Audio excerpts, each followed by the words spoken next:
Last mini பிளாக்ல சொல்லியிருந்தேன்ல புது car வாங்கியிருந்தோன்னு. அப்படியே காரை எடுத்துட்டு பெட்ரோல் பங்க் வந்துட்டு பெட்ரோல்லாம் ஃபில் பண்ணிட்டு அப்படியே எலிஃபென்ட் கேட் வழியா தான் போயிருந்தோம். எலிஃபென்ட் கேட் கார்னர்லயே இந்த பெருமாள் கோவில் ஒன்று இருக்கும். நான் காலேஜ் படிக்கும் போது இந்த ரூட் வழியா தான் அப்பா கூட்டிட்டு போவாங்க. ஸோ டெய்லியும் இந்த பெருமாளை தரிசனம் பண்ணிட்டு தான் போவேன். கோவில்ல கும்பாபிஷேகம் பண்ணியிருக்காங்க போல, பெயிண்ட்லாம் பண்ணி புதுசா இருந்துச்சு. அப்படியே நாங்க எங்க வந்தோம்னு பாத்தீங்கன்னா பாடிகாட் முனீஸ்வரர் கோவிலுக்கு தான் வந்திருந்தோம். மோஸ்ட்லி எல்லாருமே வந்து புது வண்டி வாங்கினாங்கன்னா இங்கே தான் வந்து பூஜை பண்ணுவாங்க. நாங்களும் எங்கள் பூஜையை சூப்பராக முடிச்சுட்டு வெளியே வந்துட்டு காருக்கு வந்து அந்த மஞ்சள் குங்குமம்லாம் வச்சுட்டு லெமன்லாம் வச்சுட்டு சுற்றி போட்டிருந்தாங்க.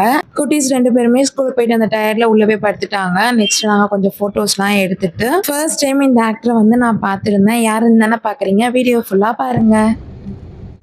பாடிகாட் முனீஸ்வரர் கோவில் தரிசனம் முடிச்சுட்டு காருக்கெலாம் பூஜை பண்ணிட்டு வண்டியும் கொஞ்சம் மூவ் பண்ணியாச்சு. கோவிலுக்கு ஆப்போசிட் வந்து ஒரு சாய்பாபா கோவில் இருக்கும்ல, அங்கே சாய்பாபா பார்த்துட்டு இருந்தோம். ஆப்போசிட்டில் வந்து ஆக்டர் ஜெயம் ரவி சார் வந்து ஷூட்டிங் போயிட்டு இருந்துச்சு. வீடியோ எடுக்கலான்னு தான் நினச்சா நாங்கள் வீடியோ எடுக்க அலோவ் பண்ணல. ஸோ எங்களோட இந்த புது கார் வீடியோ உங்களுக்கு பிடிச்சிருந்தா லைக் பண்ணுங்கள், மறக்காமல் சேனலை சப்ஸ்கிரைப் பண்ணி சப்போர்ட் பண்ணுங்கள். தேங்க்ஸ் ஃபார் வாட்சிங். பாய்.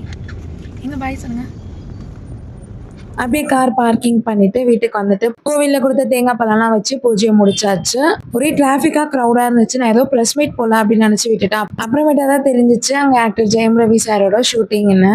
தேங்க்ஸ் ஃபார் வாட்சிங். பாய்.